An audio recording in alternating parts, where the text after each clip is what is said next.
And now, marine weather around Alaska. Hello, I'm National Weather Service meteorologist Peter Chan, and this is your Alaska Marine Weather Outlook on this Monday, September 8th, 2025.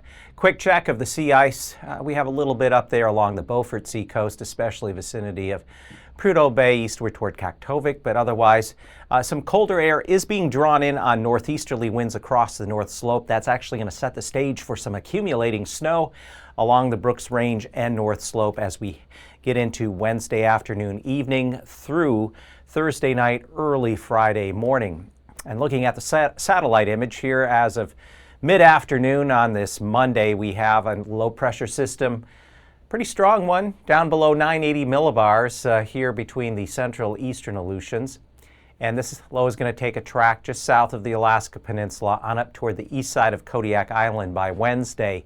Now, ahead of it, there is a weakening front that has brought some rain showers to the northeastern Gulf Coast.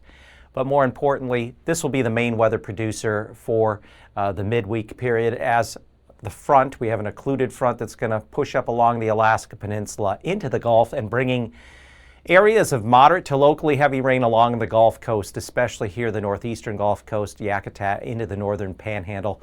Some of the coastal mountains there could pick up as much as 4 to 6 inches of rainfall between early Wednesday morning and early Friday morning.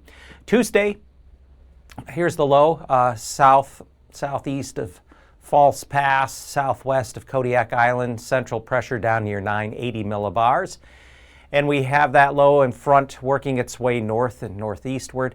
Meanwhile, stationary front in the central mainland, it just divides some chillier air that's settling in over the North Slope.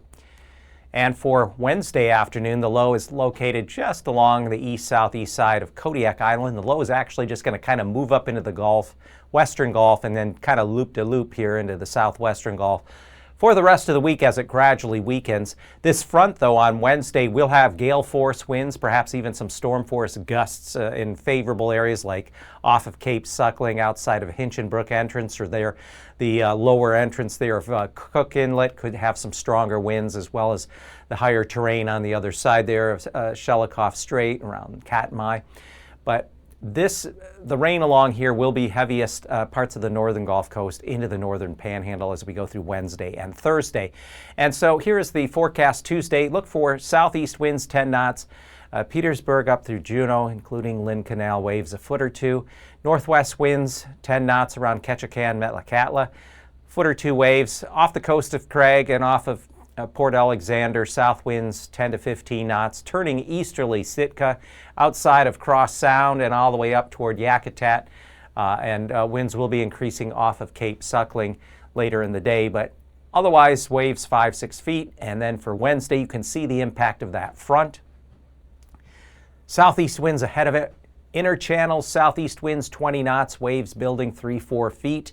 But the outer coast, we are looking at generally southeast to east gales, 35 knots with waves running 12 to maybe as high as 14-15 feet outside of Yakutat Bay. And then over here on Tuesday, winds increasing across Kennedy Entrance and Kamishak Bay, 35 to 40 knot gales and waves building to 10 feet. Along the eastern Kenai coast outside Hinchinbrook Entrance, easterly winds 30 knots, waves 6 to 8 feet, and within Prince William Sound, easterly winds 25 knots, waves building 3-4 feet, becoming choppy. And then we have northeasterly winds 25 to 30 knots from off the south end of Anchorage all the way down here to off of Anchor Point, waves 6-7 feet.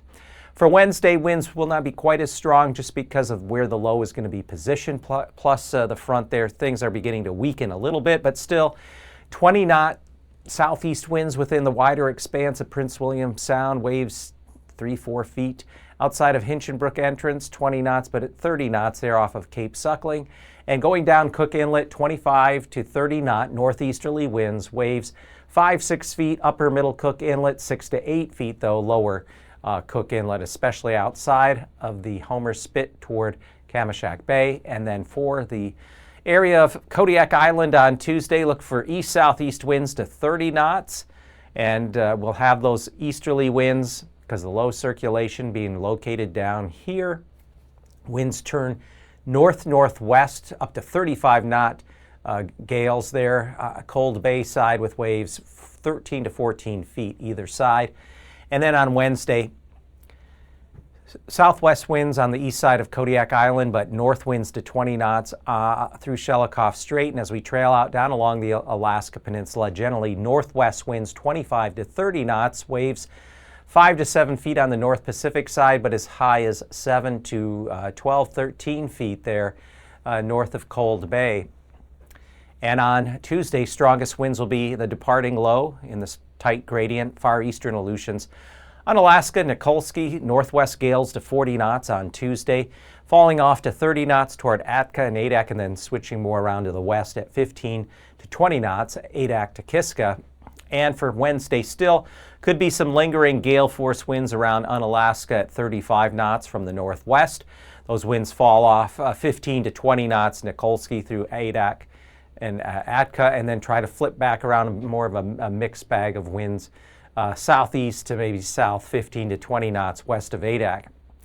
For Tuesday, there is going to be some cooler air sliding south along the west coast, and we find winds 35-knot northeast or north gales out of Bristol Bay, Kuskokwim Bay, 5-6 foot waves, and out toward the Pribilovs, north winds of 30 knots with waves up to 10 feet there at St. Paul, St. George. Up along the lower Yukon coast, 25 to 30 knot northerly winds with waves of 5 to 6 feet, and then northeast winds of 20 knots there out of Norton Sound with 4-foot waves. And for Wednesday, still some stronger winds in the southeast corner of the Bering Sea, northwest winds of 30 knots within Bristol Bay, north winds to 35-knot gales out of Kuskokwim Bay, north winds to 25 knots, the Pribilovs, and those north winds continue along the lower Yukon coast at 25 knots with waves running 5-6 feet there. So this is going to allow some cooler air to slide southward along the west side of the state. And looking in the farther north, those north winds continue up in through the Bering Strait and Chukchi Sea at 20 knots. Waves running 4 to 6 feet north side of St. Lawrence Island and 4 or 5 feet on the west side of the Seward Peninsula. As we come up along the Chukchi Sea, winds fall off to 10 knots and turn easterly at Utqiagvik. 10-knot winds with waves a couple of feet, and then kind of a split in the winds. Northeast winds 15 knots, Prudhoe Bay, but westerly at 15 knots at Kaktovik, and waves running up there along the Beaufort Sea coast, generally 2 to 3 feet. And then on Wednesday, we are anticipating with that area of snow that'll begin to develop the Brooks Range and out here through areas of the North Slope. Northeasterly winds 20 knots, drawing down some colder air into the low levels. Waves 3-4 feet along the Beaufort Sea coast, and then coming down Chukchi Sea, we have Utqiagvik, Wainwright, Point Lay, northeast winds 15 knots, turning northerly, and northerly winds through the lower Chukchi Sea at 20 knots with waves 4 to as high as 6 feet. And those winds might try to turn a little bit to the south on the west side of the Seward Peninsula at 20 knots with waves on Wednesday right around 4 feet.